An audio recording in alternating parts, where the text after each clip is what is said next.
My name is Maya Diaz, and I have a little bit of engine grease permanently tattooed under my fingernails.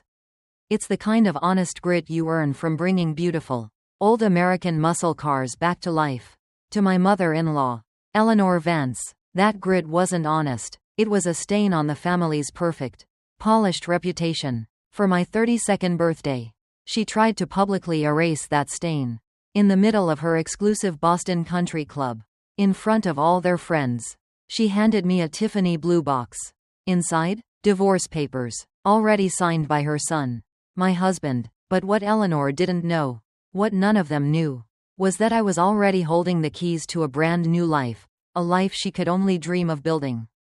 But before we get into the nuts and bolts of how it all went down, if you believe that real passion and skill are worth more than a fancy last name, go ahead and hit that subscribe button.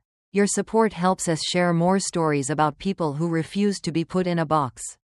The place where I felt most alive was a 10-minute drive from the historic brownstones of Boston. But it felt like a different universe. Kowalski's Customs wasn't fancy. It was a sprawling brick garage in Southie that smelled perpetually of gasoline, worn leather, and hot metal. The only music was the symphony of steel, the sharp click-click-click of a socket wrench, the low hum of the air compressor, and the constant, comforting sound of a classic rock station playing on an old radio. This was my sanctuary. This was where I made art. That's not just an engine, kiddo, that's a heartbeat, Gus Kowalski would grumble, wiping his massive hands on an oil-stained rag. He was a 70-year-old bear of a man who'd owned this garage for 50 years. And he saw the soul in these old machines. More importantly, he saw the artist in me. My hands, though small, moved with a certainty that came from years of practice.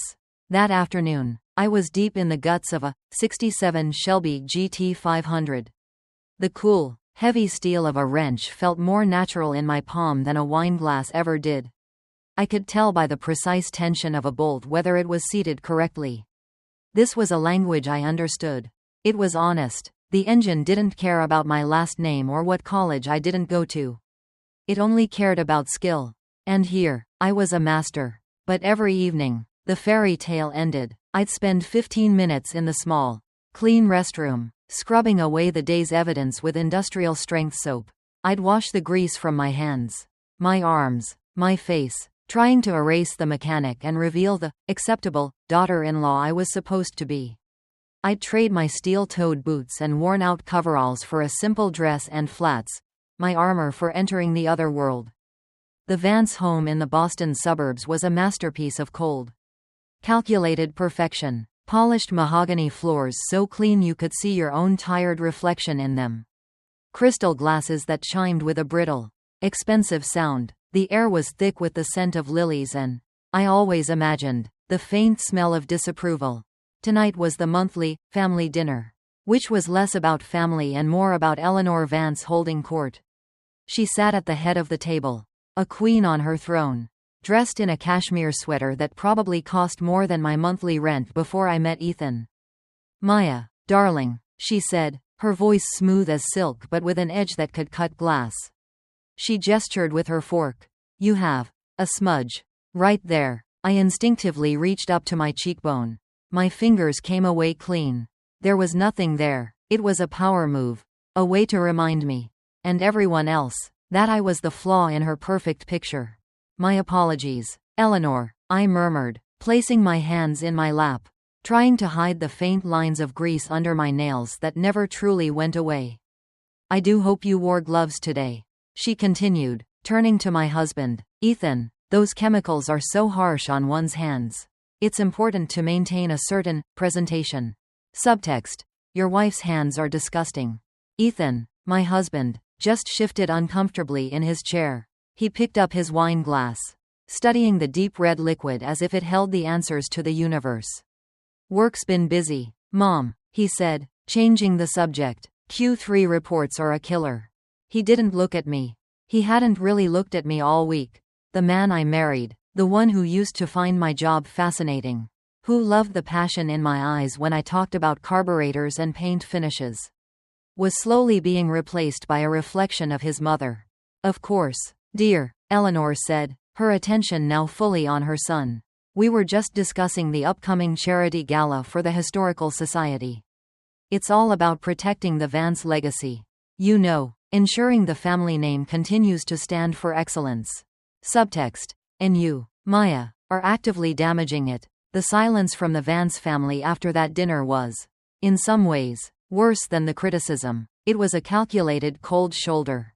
For a week, Ethan was conveniently swamped at the office, coming home late and falling into bed with little more than a tired sigh. It was a classic freeze-out, designed to make me feel so desperate for warmth that I'd do anything to get back in their good graces.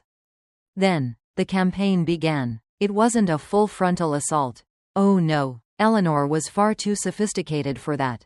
Hers was a death by 1,000 paper cuts, each one delivered with a perfectly manicured hand and a saccharine smile. It started with an email. The subject line read, "Thinking of you." Attached was a link to a Forbes article. The headline was something like, "The Power Behind the Throne: How the Wives of CEOs Are Shaping the Future." It was a glowing profile of a woman who had leveraged her husband's success to run a multi-million-dollar philanthropic foundation. Eleanor's message was brief. "Maya, darling, I saw this and thought of you. It's just so inspiring what women can achieve when they have the right support system. Food for thought. XO. Eleanor." I stared at the screen, the coffee in my mug growing cold. The subtext wasn't just written between the lines, it was screaming from a bullhorn. "This is what you should be. This is what Ethan deserves. Why are you still messing around with greasy engines?" I deleted the email without responding. A small, futile act of rebellion. A few days later, she called me. Her voice was bright, airy, and completely devoid of its usual judgmental tone. "Maya, I'm on Newberry Street and I just saw the most divine dress in a boutique window. It positively screamed your name. You must let me treat you. A little pre-birthday gift." My gut screamed, trap. But the part of me that still desperately wanted to be accepted. The part that was tired of the cold silence from my husband. Agreed. It was a mistake. The boutique wasn't just a store, it was a temple of wealth. The air smelled of expensive French perfume and quiet intimidation. The carpet was so thick it felt like walking on a cloud, muffling the sound of my own anxious footsteps. A saleswoman with a severe haircut and an even more severe expression glided towards us, her eyes flicking over my simple jeans and leather jacket with microscopic disdain before landing on Eleanor's designer handbag. "Eleanor, how wonderful to see you," she cooed. "Clarice." Eleanor nodded, already in her element. "My daughter-in-law, Maya, is in desperate need of something appropriate for the club's fall gala." She said it as if I were a charity case she'd picked up off the street.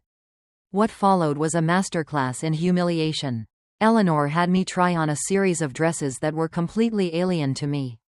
They were stiff, formal, and ridiculously expensive. With each one, she'd tilt her head and say things like, "Well, it's certainly a statement," or, "That color is a little bold for your complexion, don't you think?" Finally, she settled on a navy blue sheath dress. It was beautiful, I couldn't deny it, but wearing it felt like being in a costume. It wasn't me. "Perfect," Eleanor declared, clapping her hands together softly. "It makes you look so much more polished." "We'll take it." She paid with a black credit card, refusing to let me even see the price tag, reinforcing my status as a dependent, a project she was funding. I walked out of that store with a dress I hated, feeling like a doll she had just dressed up to her liking. The final act of her campaign, the one that truly broke something in me, came the following week. She invited me to lunch at the family's country club. "Just us girls," she'd said, when I arrived. Us girls turned out to be Eleanor and two of her closest friends. Women in their 60s with identical pearl necklaces and expressions of bored superiority. I was ambushed. The conversation was a minefield. They talked about their recent trips to Europe, the soaring costs of their kids' Ivy League tuition, and the drama on the club's board of directors. I sat there, sipping my iced tea, with absolutely nothing to contribute. Then, one of the women, Beatrice, turned her sharp gaze on me. "So, Maya," she said, her smile not reaching her eyes. "Eleanor tells us you have a rather unique hobby. Something with automobiles?" "I'm a mechanic," I said, my voice coming out stronger than I felt. I restore classic cars. Beatrice's eyebrows shot up. Oh, my, how quaint. Do you get your hands very dirty? Before I could answer, Eleanor jumped in, her voice dripping with faux admiration. She's incredibly talented, a real natural with, tools and things. It's a wonderful little passion project for her while she and Ethan get settled. It keeps her busy. She had reduced my career, my art, my entire identity, into a little passion project. Something to keep the little woman occupied. My cheeks burned, and I focused on tracing the condensation on my water glass, wishing I could melt into the plush, patterned carpet. They spent the rest of the lunch talking around me as if I wasn't there, occasionally throwing me a pitying glance. I felt like an exhibit at a zoo, the blue-collar daughter-in-law. Please do not tap the glass.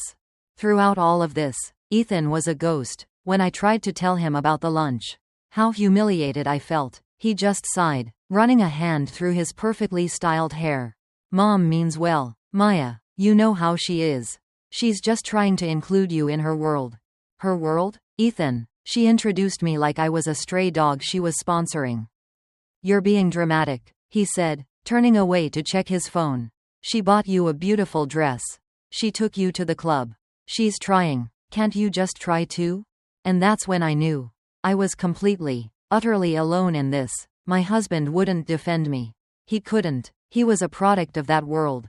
A prince in the kingdom where his mother was queen. And I was just the court jester, there for their amusement and condescension. The feeling of isolation was a physical weight, pressing down on my chest, making it hard to breathe. I would smile and nod at their dinner parties. And then I'd go back to the garage, back to my engines, the only things that made sense in a world that was trying its hardest to tell me I was worthless. The days after that lunch at the country club were thick with a silence that felt heavier than stone. I moved through the Vance house like a ghost, my presence barely acknowledged. Ethan had perfected the art of being busy. His phone was always pressed to his ear, his laptop always open. He'd kiss my cheek in the morning with the absent-mindedness of someone brushing past a piece of furniture. He was avoiding me. He was avoiding the conversation we both knew we needed to have. Because he knew he didn't have the courage for it. I found my refuge where I always did, at the garage. The smell of oil and the solid, reassuring weight of a wrench in my hand were the only things that felt real. Gus didn't ask questions. He'd just look at my pale face and the dark circles under my eyes, and slide a hot cup of coffee onto my workbench. He knew. He didn't need the details. The breaking point, the moment that shattered the final, fragile piece of hope I had for my marriage, happened on a Tuesday. I had to come back to the house midday to grab the title paperwork for a client's Camaro. I let myself in quietly, expecting the house to be empty. But then I heard voices coming from Ethan's home office. The door was almost closed. Just a crack of light slicing across the dark hallway floor. It was Ethan, on speakerphone, and the other voice, unmistakable in its icy precision, was Eleanor's. I froze, my hand still on the doorknob. I just don't understand why you're being so difficult about this, Ethan was saying, and the sound of his voice made my stomach clench. It wasn't the voice of my husband, the confident financial analyst. It was the whiny, pleading tone of a teenager trying to reason with his parents. Mom, it's not that simple. Eleanor's response was sharp, devoid of any warmth. It is precisely that simple. Ethan, this isn't a discussion about feelings. This is a discussion about the Vance family's standing in this community. A standing your father and I have spent 30 years building. And Maya is my wife, he said, but his words had no conviction. They were a weak defense. A line he felt obligated to say. Eleanor let out a short, sharp laugh that held no humor. Your wife is a grease monkey who was the laughingstock of my luncheon. Beatrice called me this morning to ask if she was my charity project. Do you have any idea how humiliating that is? I pressed my back against the cool wall of the hallway, my breath catching in my throat. I squeezed my eyes shut. Don't listen, Maya, just walk away. But I was paralyzed, glued to the spot by a horrifying need to hear the rest. I'm trying, okay? Ethan pleaded. I'm talking to her. It takes time. Time is a luxury we don't have. Eleanor snapped. The fall gala is in 2 months. Your father and I have to present a united, successful front, and you, our son and heir, are attached to a woman who looks like she changes tires for a living. The board of the company is reviewing your quarterly performance next month. Ethan, and they don't just look at numbers. They look at the whole picture. They look at your attachments. The word hung in the air. Attachments. As if I were a risky stock. A bad investment that was dragging down his portfolio. There was a long pause. I could picture Ethan in his office, rubbing his temples. Trapped. What do you want me to do? He finally whispered. It was the question of a man surrendering. Eleanor's voice became deadly calm. The voice of a CEO closing a hostile takeover. The funds from your grandfather's trust are up for annual review. Your father chairs that committee. As it stands, your lifestyle is entirely funded by that trust. Your mortgage, your car, your club membership, it's all contingent on you being an asset to this family. Not a liability. My blood ran cold. It wasn't just disapproval. It was a threat. A cold, hard, financial execution. This isn't a discussion, Ethan, she continued, her voice like ice. It's a balance sheet. And right now, your marriage is a liability this family cannot afford. You will handle it. You will resolve this situation before the gala. Or your father and I will handle you. Is that clear? I didn't hear his answer. I didn't need to. I pushed myself off the wall and backed away down the hall. My movements silent, my heart hammering against my ribs so hard I thought it would break through. The title paperwork for the Camaro lay forgotten on the hall table. I stumbled out of the house. Into the bright, indifferent sunshine. The world felt tilted on its axis. It all made a sickening kind of sense now. Ethan's avoidance, his weak defenses, his inability to stand up for me. He wasn't my partner. He was his mother's employee. And I was the failing project on his desk that was about to get him fired. The love I thought we had? It wasn't a marriage. It was a performance clause in his contract. The pain was a physical thing. A crushing weight in my chest. It wasn't just the betrayal of a husband. It was the obliteration of a dream. The brutal confirmation that in their world, I was worth nothing. Not a person to be loved. But a problem to be solved. A number in the red on a balance sheet. That was the last straw. The very last one. Chak Chan Roy. Sao Ku Sok Tot Kung O Fan 3. Fan 4 La Noi Nyan Vat Chin Kua Chung Ta Nung La Nan Nyan Va Bat Do. Trong Bai Mat. Tro Ton Keen Truck Su Cho Kwok Gi Thot Kua Chin Min. De La Chuong Kua Su Keen Kwong. Noi Dung Fan 4. Bai Mat Doi Gam Zi. Van Fong. American English. Tam Su. Chan That. Vat Do Fan 4. I drove back to the garage that day. But I didn't work. I just sat on an overturned bucket in the quiet, cavernous space, the scent of gasoline and old coffee suddenly feeling like the only air I could breathe. The words, liability, and attachment, were branded into my brain. Playing on a loop. I wasn't a wife. I was a line item on a balance sheet that had gone into the red. I must have sat there for an hour. Maybe more, just staring at nothing. The sun began to set, casting long, orange shadows through the dusty windows. That's when Gus found me. He didn't say a word. He just walked over, his heavy work boots making soft, shuffling sounds on the concrete floor, and placed a steaming styrofoam cup of coffee next to me. Then he sat on another bucket a few feet away, in a comfortable, supportive silence. After a long moment, he just said, "Whatever it is, kiddo, this place is here for you." That was it. That was all it took. That simple act of kindness from a man who judged me only by the quality of my work. Not the name I married into. The grief in my chest didn't disappear. But something shifted. The raw, helpless pain started to curdle into something else. Fuel. Cold, hard, high-octane fuel. My eyes drifted to the back of the garage. To a shape that had been sitting under a dusty tarp for the better part of a year. It was a project Gus had taken in as a basket case. A car so far gone most would have written it off for scrap. A ghost. But I knew what was under there. I knew its potential. I stood up, my joints stiff, and walked over to it. With one decisive pull, I ripped the tarp away. There she was, a 1967 Ford Mustang Shelby GT 500. A true American legend, left to rust and rot. Her body was dented. The paint was a cancerous mess of rust and faded blue. And the engine was a tangled disaster of wires and seized parts. She was a wreck. She was broken. She looked exactly how I felt. And in that moment, I knew what I had to do. I'm buying her from you. Gus, I said, my voice hoarse but firm. I'll use my savings. I'll work off the rest. Gus looked from the car to me. A slow understanding dawning in his tired eyes. He saw it too. He nodded once. She's yours, Maya. Bring her back to life. And so began my secret. My real work. My life split into two.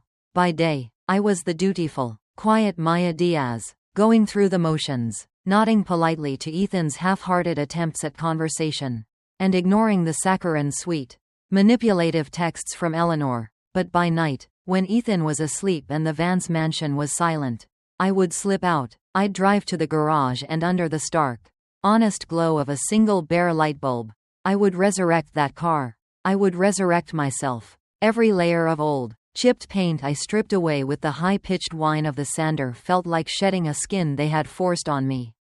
The fake smiles, the uncomfortable dresses, the constant feeling of being less than. I was sanding it down to the bare, honest steel underneath. I was sanding myself down to find what was real. I spent weeks just on the bodywork. My hands raw, my muscles aching, hammering out the dents, welding the rust holes, obsessively sculpting the car's powerful lines back into existence. It was brutal, exhausting work, and it was the most therapeutic thing I had ever done. Then came the engine, the heart. I rebuilt it piece by piece, with a surgeon's precision, cleaning every piston, polishing every valve, tuning the carburetor until the 428 cubic inch V8 engine, once a block of dead iron, was ready to breathe fire again. All the while, I was documenting everything. I set up my smartphone on a cheap tripod. I took pictures of every stage, recorded short time-lapse videos of the painstaking work. It wasn't for social media. It was for me. It was proof. One night, deep in my research for original parts, I stumbled across it. The American Legacy Restorations competition. A prestigious, nationwide contest for independent builders. The grand prize wasn't just money, it was recognition. A feature in a major automotive magazine. The kind of validation that couldn't be bought or inherited. It had to be earned. With your own two hands. A crazy, impossible idea took root. Gus was the only one who knew. He'd often be there late, working on his own projects. Never hovering, but always present. You're not just fixin' a car, kiddo, he said one night, looking at the pristine, rebuilt engine block gleaming under the light. You're makin' a statement. He was right. This car was my declaration of independence. My response to being called a liability. The final weeks were a blur of primer, paint, and clear coat. I chose a color that Eleanor would have despised, a deep, defiant raven black, polished to a mirror shine. It wasn't quaint, it was powerful. On a quiet Sunday night, 2 weeks before my birthday, the car was done. She was perfect, a sleeping beast, more beautiful and powerful than anything in the Vances' sterile world. I spent 2 hours editing the photos and videos, writing the descriptions, detailing every single step of the 9-month restoration. My hands trembled as I uploaded the final files to the competition's online portal. My finger hovered over the submit button. This was it, a digital leap of faith. A secret I had poured all my pain, anger, and hope into, sent out into the world. I took a deep breath and clicked. I didn't feel triumph, not yet, just a quiet, fragile glimmer of hope in the darkness. It was a secret lottery ticket, a whisper against the hurricane of my life. But it was mine, and it was a start. Chak Chan Roy, Sao Ki Hat Jiang Hai Vong Duok Gio Mam Trong Bai Mat O Fan 4. Fan 5 Se La Quang Lang De Kang Thang Truoc Con Bao. Noi Su Tu Te Jia Dao Kua Na Vance Dao Ra Mo Cam Jok Bat and Den Ron Noi. Noi Dung Fan 5. Su Chuan Bai Cho Con Bao. Van Fong. American English. Tam Su. Chan That. That Do Fan 5. The days after I hit submit on that competition entry were strange. I was living a double life in my own head. On the outside, I was still the quiet, subdued daughter-in-law, moving through the sterile Vance house like a shadow. But on the inside, a tiny, defiant spark was alive. It was a secret I carried with me to the garage. A warmth in my chest as I worked on routine oil changes and brake jobs. It was the hope of a future that no one else knew about. The quiet Cold War at home continued. Then, one Sunday morning, the strategy shifted. Eleanor announced it over a brunch of smoked salmon and bagels that felt as joyless as every other meal in that house. "Maya, dear," she began, dabbing her lips with a linen napkin. "Your birthday is just over a week away. And we've been terribly remiss. It is high time we celebrated you properly." I looked up from my plate. My guard immediately up. Her smile was bright, wide, and completely artificial. It was the smile of a predator assessing its prey. "Ethan and I were talking," she continued, glancing at her son for confirmation. "And we insist on throwing you a party. At the club. The Oak Knoll Country Club. Her turf. Her kingdom. The site of my most recent humiliation." My stomach twisted. "Oh, Eleanor, you really don't have to do that. I'm happy with just a quiet dinner." "Nonsense," she said, waving her hand dismissively. "You are a Vance now. It's important for our friends to see us celebrating you. We'll make it a night you will never forget." The promise felt more like a threat, but it was the look on Ethan's face that truly unnerved me. He wasn't reluctant or uncomfortable. He was excited, genuinely, boyishly excited. "It's going to be great, Maya," he said, reaching across the table to squeeze my hand. His skin was cold. "Mom's handling everything. It's a total surprise. You're going to love it." For the rest of the week, my home felt like a staging ground for a military operation I wasn't privy to. Ethan was constantly on his phone, a sly, secretive smile playing on his lips as his thumbs flew across the screen. I'd walk into a room and he'd quickly angle the phone away. The screen filled with a group chat I knew I wasn't in, probably with Eleanor and his sister. "Claire, what's all that about?" I asked one evening, trying to keep my tone light. "Just coordinating the surprise, honey," he said, his eyes not quite meeting mine. "Trust me, this is all for you. It's going to be memorable." Every alarm bell in my head was ringing. A 5-alarm fire of suspicion. Why this sudden, over-the-top kindness? Why at the club? A place where I was so clearly unwelcome? It felt wrong. It felt like they were setting a stage.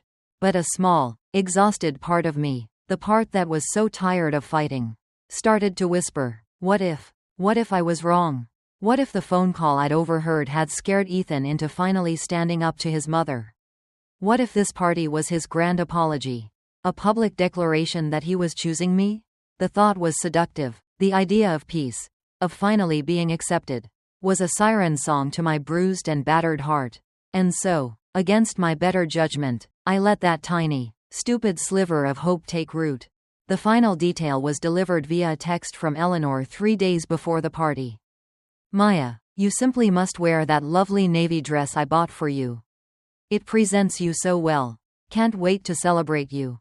XO. The costume, the uniform for the woman they wanted me to be.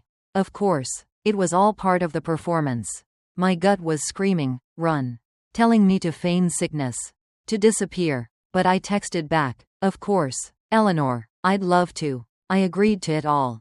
I walked into the trap with my eyes wide open, holding onto a thread of false hope so thin it was practically invisible. I told myself this was the final test. One more night of playing their game. After this, no matter what happened, I would know where I stood. Little did I know, the real answer to my future wasn't in that country club at all. It was waiting for me, silently, in my email inbox. It was Thursday night, 2 days before the party. The navy blue sheath dress hung on the back of my closet door like a bad omen. Ethan was out for a work dinner, which I knew was code for a strategy session with Eleanor. The house was dead quiet, the kind of silence that amplifies every anxious thought. I was in the kitchen, nursing a cup of tea I didn't want, scrolling aimlessly through my emails on my laptop. It was a habit I'd formed during my job hunting phase, a nightly ritual of checking for rejection. Or worse, just more silence. I was about to close the lid when I decided to do one last sweep of my spam folder. Mostly junk, ads for car parts, fake contest winnings, political newsletters. But then, one subject line caught my eye. It was simple, professional, and completely out of place. Subject: regarding your 1967 Shelby GT 500 restoration. My heart gave a little lurch. Probably just another forum notification, I thought. I clicked on it, expecting to be disappointed. The email loaded, and the world tilted. The sender's name was Marcus Thorne. I dropped my mug. It didn't break, just clattered loudly in the sink, the sound echoing in the silent house. I didn't even notice. My eyes were glued to the screen. Marcus Thorne. It was a name every car enthusiast on the planet knew. He wasn't just a collector, he was a legend. A kingmaker. His private collection in California was a museum of automotive art. His opinion could make or break a builder's career. My hands were trembling so badly I had to grip the edge of the table. This has to be a scam, I thought. A very cruel, very specific scam. I read the email once, then twice, then a third time, my brain struggling to process the words on the screen. Dear Ms. Diaz, my name is Marcus Thorne. I am on the judging panel for this year's American Legacy Restorations competition. And I have just spent the better part of my evening reviewing your submission for the 1967 Shelby GT 500. To say I am impressed would be a gross understatement. In my 40 years of collecting and commissioning restorations, I have rarely seen work that demonstrates such a profound respect for the machine's history while simultaneously showcasing such a high level of technical artistry. Your attention to detail on the engine rebuild is masterful, and the bodywork is nothing short of flawless. This is more than a restoration, Ms. Diaz. It is a resurrection. You have captured the soul of the car. It is pure art. I realize this is unorthodox, but I would be honored if you would grant me a brief video call to discuss your work and your future at your earliest convenience. Sincerely, Marcus Thorne. I pushed my chair back and stood up, my legs shaky. I walked around the kitchen island, then came back and read it again, my finger tracing his name on the screen. Pure art. He didn't call it a little passion project. He didn't call it a quaint hobby. He didn't ask if I got my hands dirty. He called my work art. And that's when the tears came. Not the hot, frustrated tears of humiliation I'd cried after that lunch at the country club. These were different. They were quiet, hiccuping sobs of pure, unadulterated relief. It was the feeling of being lost in a dark forest for years and suddenly seeing a searchlight. Someone saw me. Someone who mattered. Someone whose opinion was worth more than 1,000 Eleanors. Saw the real me. The artist. The master mechanic. The woman under the grease and the grit. Upstairs, my husband was probably sleeping, dreaming of whatever his mother told him to. And down here, in the cold blue light of my laptop, a lifeline had just been thrown to me from 3,000 miles away. They were busy planning my end, and I was suddenly looking at a brand new beginning. My hands were still shaking, but a new feeling was spreading through my veins, pushing out the dread. It was a feeling I hadn't felt in a long time. Power. My power, earned with my own two hands. I sat back down, took a deep, shuddering breath, and typed out a reply. Dear Mr. Thorne, thank you for your incredibly kind words. I am available for a call anytime tomorrow. Sincerely, Maya Diaz. I hit send before I could second-guess myself. The dread for Saturday's party was still there, a cold knot in my stomach. But now, it was different. It wasn't the dread of a victim walking to her execution. It was the nervous, electric anticipation of a fighter walking into the ring. A secret ace hidden up her sleeve. The game had just changed, and only I knew the new rules. Friday, the day before the party, felt like I was walking through a dream. The world around me seemed muffled, distant. At the Vance house, Eleanor was in full command mode, barking orders over the phone to the caterers and florists for my party. Ethan was a bundle of nervous energy, practicing his golf swing in the backyard. They were all moving pieces around on a chessboard, preparing for a checkmate they thought was inevitable. Meanwhile, I was preparing for the most important 10 minutes of my life. I told Ethan I had to work late to finish up a client's car. A lie that slid off my tongue with surprising ease. The garage was my only safe space. The only place I could take this call without fear of being overheard. At 4:55 p.m., I was in Gus's tiny, cluttered office, a room that smelled of stale coffee, old paper, and a lifetime of hard work. I wiped my sweaty palms on my jeans and clicked the video call link Marcus Thorne had sent. My laptop screen flickered to life. And suddenly, I was looking at a legend. He wasn't in a sterile corporate office. He was in what looked like his own personal workshop. A beautiful, sun-drenched space with vintage racing posters on the walls and the gleaming fender of a classic Ferrari visible just over his shoulder. He wore a simple black polo shirt. And his eyes, even through the pixelated screen, were sharp, intelligent, and full of a familiar fire. He was one of us. Ms. Diaz, he said, his voice a calm, authoritative baritone. Thank you for making the time. I hope you'll forgive my directness. But I've been looking at the detail shots of your Shelby's engine bay for the last hour. The way you routed those fuel lines, the finish on the valve covers, it's poetry. My breath hitched. He was talking about the tiny details. The obsessive little things that I thought only I cared about. Your competition entry was excellent. He continued, but it's the raw photos that tell the real story. The way you fabricated that battery tray to original spec instead of just buying a reproduction, that's not just restoration. That's preservation. It's a level of integrity that's almost vanished from this business. He spoke for 5 minutes. Not with the condescension of a critic, but with the genuine passion of a fellow artist. He saw everything. He saw the hours of sanding, the painstaking search for original parts, the soul I had poured into every single bolt. For the first time, I wasn't being talked down to, I was being seen. Truly seen. By a master of my craft. Then he leaned forward slightly, his expression shifting from admiration to business. Ms. Diaz, the world is full of mechanics who can replace parts. It's full of shops that do high-end, high-gloss work for rich clients who just want a new toy. What the world is desperately short on are artists like you. People who understand that these cars have a soul. He paused, letting his words sink in. That's why I don't want to hire you. My heart plummeted. My face must have shown my confusion and crushing disappointment. Hiring you to work in someone else's shop, under someone else's name, he said with a small shake of his head, would be an insult to your talent. I have a different proposal. I held my breath. I want to invest in you. Ms. Diaz, I want to provide the capital for you to open your own shop. State-of-the-art facility.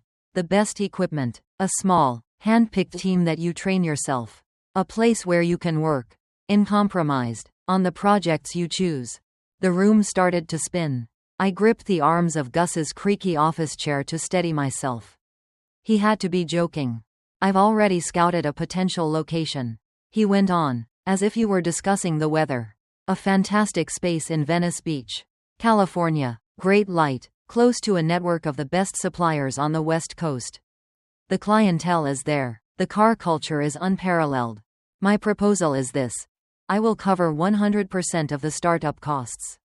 The lease, the equipment, the initial payroll, all of it. In return, I get a minority stake in the business. You would be the majority owner. Your name on the sign. Complete and total creative control. My role is simple. I provide the capital and my network of clients. You provide the genius. Silence. I couldn't form words. My entire world, the small, constrained box I had been living in, had just been obliterated. California, my own shop, my name on the sign. Ms. Diaz, are you still there? Marcus asked, a hint of amusement in his voice. I'm sorry, Mr. Thorne, I stammered, my voice a whisper. Could you repeat that? He chuckled. A warm, genuine sound. I said, I want to back you. I want to give you the platform your talent deserves. But, why? The question tumbled out of me. The one thing I couldn't understand. Why me? You could work with anyone. His expression became serious again. And what he said next would become the armor I wore into battle the next day. Because talent like yours is the rarest commodity there is. Ms. Diaz, it's a blue-chip asset.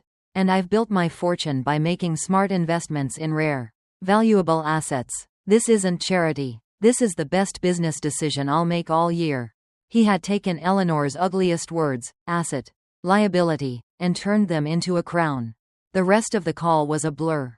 We talked logistics, timelines. He said a formal proposal would be in my inbox by morning. When we hung up, I was left alone in the silence of Gus's dusty office. The screen of my laptop dark. The offer was terrifying in its immensity. It was a life I never, ever thought was possible for me.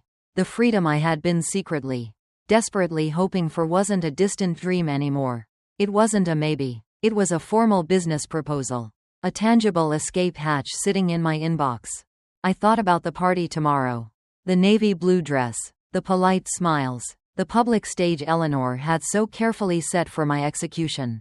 And for the first time, I wasn't afraid. I felt a surge of cold, calm clarity. The party wasn't my execution. It was my debut, and I was about to give the performance of a lifetime. Chak Chan Roy, De La Fan 8, Sao Trao Kua Kao Choyan. Quan Kak Tat Ka Nung Kang Thang Gom Va Su Jia Dao Bung No Trong Mo Man Kich Duok Dan Dung Kong Fu. Noi Maya Kuoi Kung Kung Doi Mat Voi Bo Mat That Kua Jia Din Vance. Noi Dung Fan 8. Bua Teek Sin Nyat and Mon Qua Tan Nyan.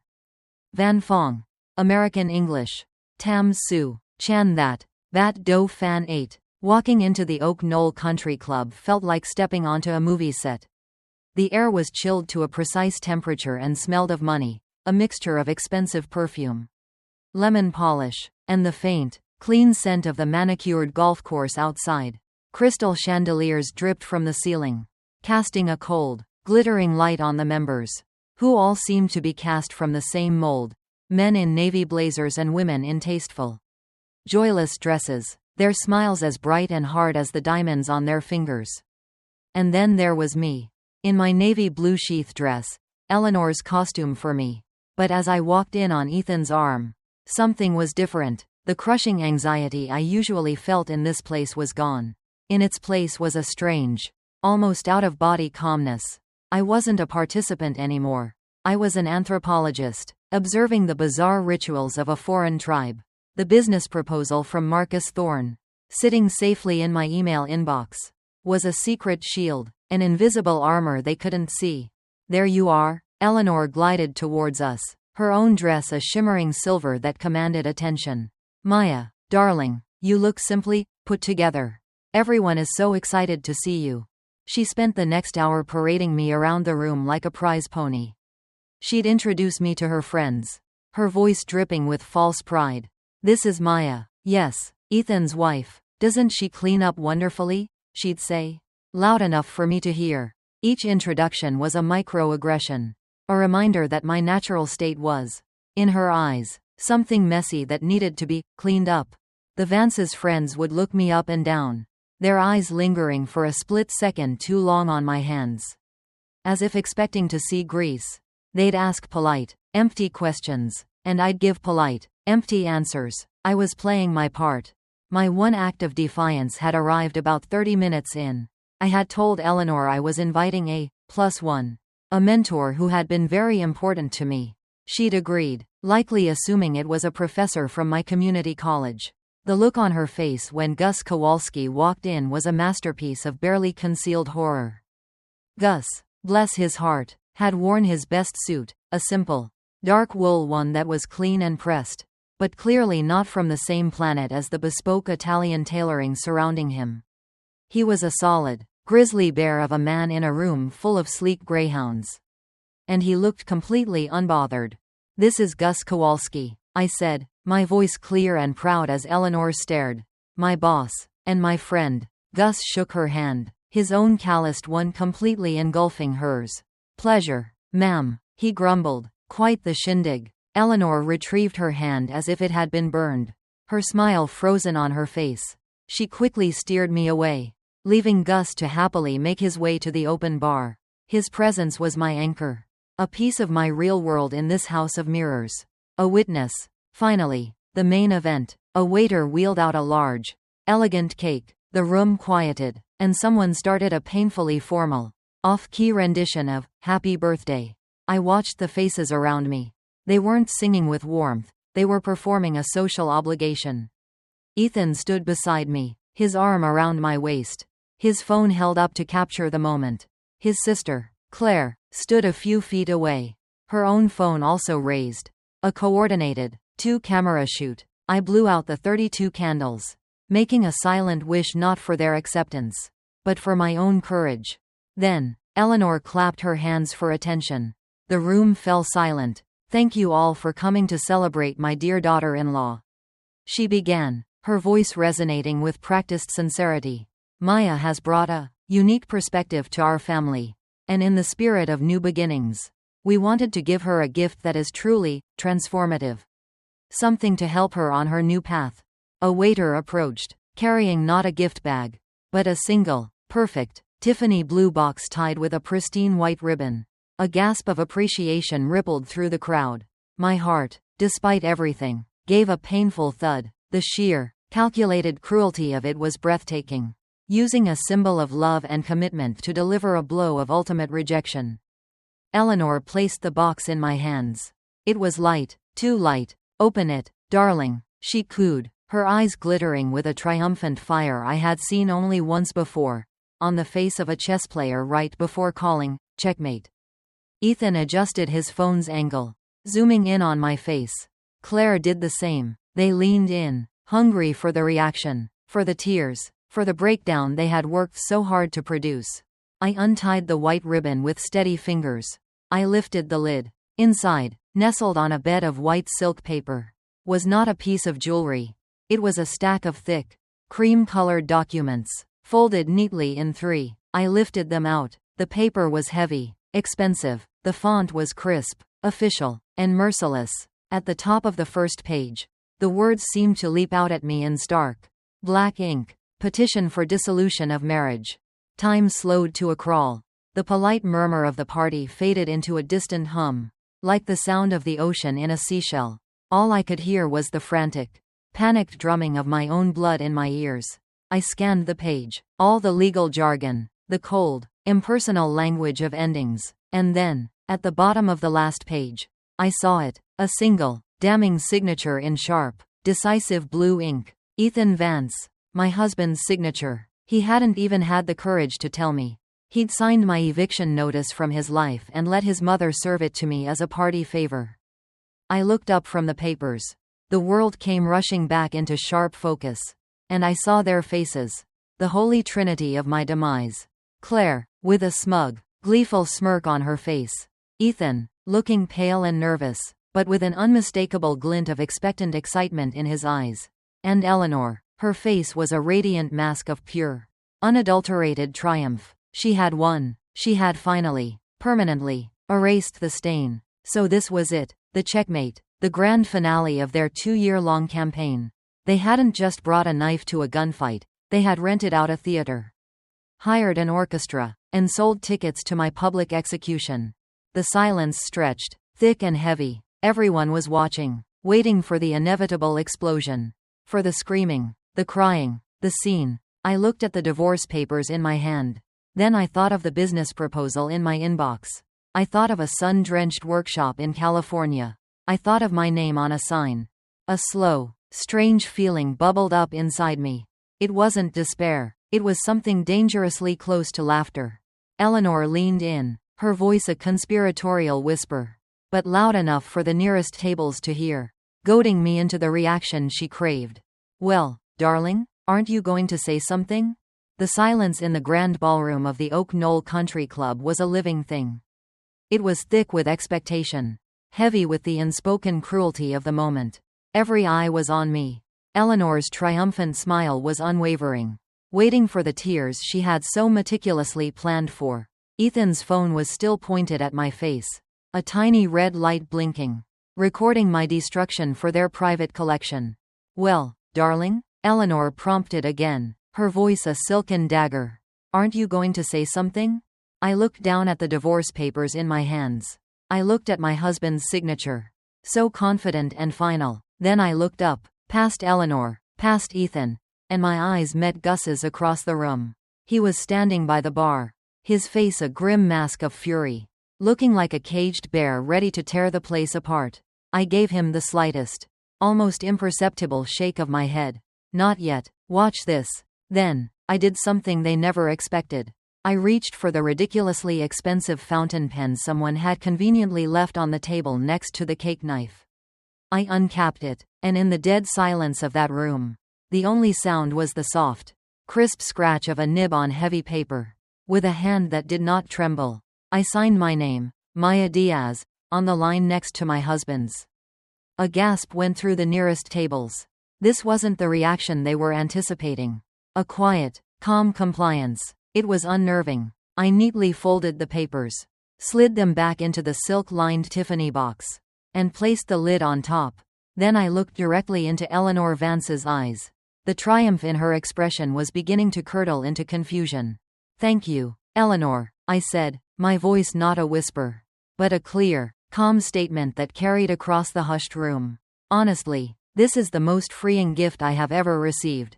I stood up, smoothing down the front of the navy blue dress, the costume they had chosen for me. I felt every eye in that room on me. But for the first time, I wasn't intimidated. I was in control. "And since we're all sharing such life-changing news tonight," I continued, my voice gaining strength, "I have some of my own." I let the silence hang for a beat, savoring the look of dawning apprehension on Eleanor's face. Ethan lowered his phone slightly, a flicker of uncertainty in his eyes. "2 days ago," I announced, "I received an email from Mr. Marcus Thorne." A few more gasps rippled through the room. Among this crowd of Boston elites, a name like Marcus Thorne was not unknown. It was the name of a man whose wealth and influence dwarfed their own. He had seen my work on the Shelby GT500 I've been restoring. He called it pure art. Yesterday, we had a video call. He didn't offer me a job. "Eleanor," he said, and I quote, "that would be an insult to my talent." Instead, he offered to provide 100% of the capital for me to open my own restoration shop. The color drained from Eleanor's face. Ethan's mouth fell slightly open. Claire's phone wavered in her hand. "My own shop," I repeated, letting each word land like a hammer blow. "In Venice Beach, California. I will be the majority owner. My name, Diaz Restorations, on the sign. Complete creative control." I turned my gaze to my husband, the man who had signed away our marriage. Mr. Thorne used some business language I think you'll understand. "Ethan," he called my talent, the skills I get from my dirty little hobby, a blue chip asset. He told me that funding my future wasn't charity. He called it the smartest investment he'll make all year. In the stunned, absolute silence that followed, a new sound emerged. It started from the back of the room. Clap. It was a single, loud, deliberate clap. Clap. Every head turned. Gus Kowalski was standing up, a proud, fierce grin on his face. He was applauding, his big, calloused hands making a sound that echoed off the high ceilings. "That's my girl," he boomed, his voice filling the ballroom. "Told you, you can't keep a master artist down." His validation, so pure and real in this room full of fakes, was the spark. A few of the club's staff, waiters and valets who knew me from my visits, started clapping too. Then a few of the guests, men who actually knew who Marcus Thorne was and understood the magnitude of what had just happened, joined in. The applause grew from a trickle into a wave of respect that washed over me and crashed down upon the Vances. They were frozen, trapped at their table in the middle of a party that was no longer theirs. The public humiliation they had planned for me had reversed course with spectacular, catastrophic speed. They were now the center of a story of petty, familial cruelty, while I had become the hero of my own tale of triumph. Ethan finally looked at me, his face a mask of utter bewilderment. He looked at the signed papers, at me, at the applauding crowd. He looked like a man who had just realized he'd bet his entire fortune on the wrong horse, and it had just collapsed at the finish line. The phone in his hand, his weapon, was now just a stupid, useless piece of glass, the recording on it a permanent testament to his own monumental miscalculation. I gave them one last look. Eleanor, pale and shaking with a rage she couldn't show. Claire, her smugness replaced by a slack-jawed stare. And Ethan, my husband, the man who had just traded a wife for a trust fund. Looking utterly, hopelessly lost, I gently pushed the Tiffany box back across the table towards Eleanor. "I believe this belongs to you." Then I turned my back on them, on their cold, glittering world, and on the last 2 years of my life. I walked over to Gus, looped my arm through his, And together, we walked out of that ballroom. We didn't run. We walked, with our heads held high, leaving the entire Vance family to drown in the wreckage of the perfect party they had thrown for me. 2 years later, the sign is carved from a single piece of reclaimed California oak. The letters simple, elegant, and strong. Diaz Restorations. It hangs above the massive roll-up doors of my workshop in Venice Beach. The shop isn't like Gus's old garage, it's a space I designed myself. Bright, airy, and immaculate, with polished concrete floors, white walls, and state-of-the-art equipment that gleams under the California sun. The salty air from the ocean, just a few blocks away, drifts in and mixes with the clean, metallic scent of my work. The only sound is the low rumble of the Pacific and the soft rock playing from a high-end sound system. This is my new legacy. One I built, not one I married into. My hands are still tattooed with that faint hint of engine grease under the nails. But now, I wear it with pride. It's the mark of an artist. The signature of a name that has, against all odds, become one of the most respected in the classic car world. The feature article in Motor Trend magazine, framed on my office wall next to the trophy from the American Legacy competition, is proof of that. I never heard from Ethan again. Not a text, not an email. I heard through the grapevine that the fallout from the party was catastrophic for the Vances. Public humiliation is a currency Eleanor understands. And her account was suddenly overdrawn. Several of their so-called friends, disgusted by their cruelty and impressed by my connection to Marcus Thorne, quietly distanced themselves. A year later, the Vance family's investment firm was implicated in a minor financial scandal. And without the Teflon coating of a perfect reputation, the mud stuck. Their legacy, the one Eleanor was so obsessed with protecting, was now permanently tarnished by their own actions. It's strange, but when I heard the news, I felt nothing. No satisfaction, no schadenfreude, nothing. They were ghosts from a different life. A story I had finished reading and put back on the shelf. My focus was here, in the present. My team, a small group of talented young mechanics, including 2 other women I was now mentoring, worked with quiet, focused passion. We didn't just fix cars, we honored them. We were booked out 2 years in advance, with a client list that included rock stars and movie producers. And Marcus Thorne? He remained my silent partner and biggest champion, occasionally flying down to marvel at our latest project. This afternoon, I was doing the final inspection on a 1961 Jaguar E-Type. Her body painted a stunning silver blue that seemed to capture the color of the ocean at dawn. She was perfect, a flawless piece of resurrected history. I wiped my hands on a clean rag and walked to the massive, open bay doors of the shop. I leaned against the frame, the warm California sun on my face. A few surfers were walking past, boards under their arms, heading towards the waves. I thought about the woman I used to be, the one who tried so hard to shrink herself, to scrub her identity away in a sterile bathroom, to fit into a box that was never meant for her. I thought about the navy blue dress, the cold country club, and the Tiffany box that was meant to be my undoing. Eleanor was right about one thing. That night was transformative. Her cruel gift didn't just end my marriage. It gave me my life back. It forced me to stop trying to earn a place at a table where I was never wanted and to go out and build my own damn table instead. My legacy wouldn't be a name in a society column or a seat on a charity board. It was here, in the roar of a perfectly tuned engine, in the gleam of flawless chrome, and in the quiet, profound peace of being the sole architect of my own life.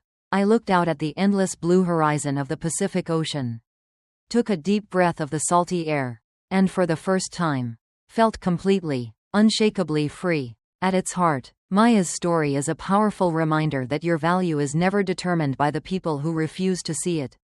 So often, we get caught in the trap of seeking approval from a world that measures success with a very narrow ruler: the right degree, the right zip code, the right last name. We're told our authentic passions are just hobbies, and are unique. Hard-won skills don't quite fit the mold of what is considered prestigious or worthy. Maya's journey is about the profound, life-altering moment that external validation stops mattering. It's the realization that the most powerful act of defiance isn't to fight for a seat at a table where you were never truly welcome, but to have the courage to walk away and build your very own. She learned that a true legacy isn't something that's handed down or married into. It's forged in the fire of your own passion. Built with the integrity of your own two hands.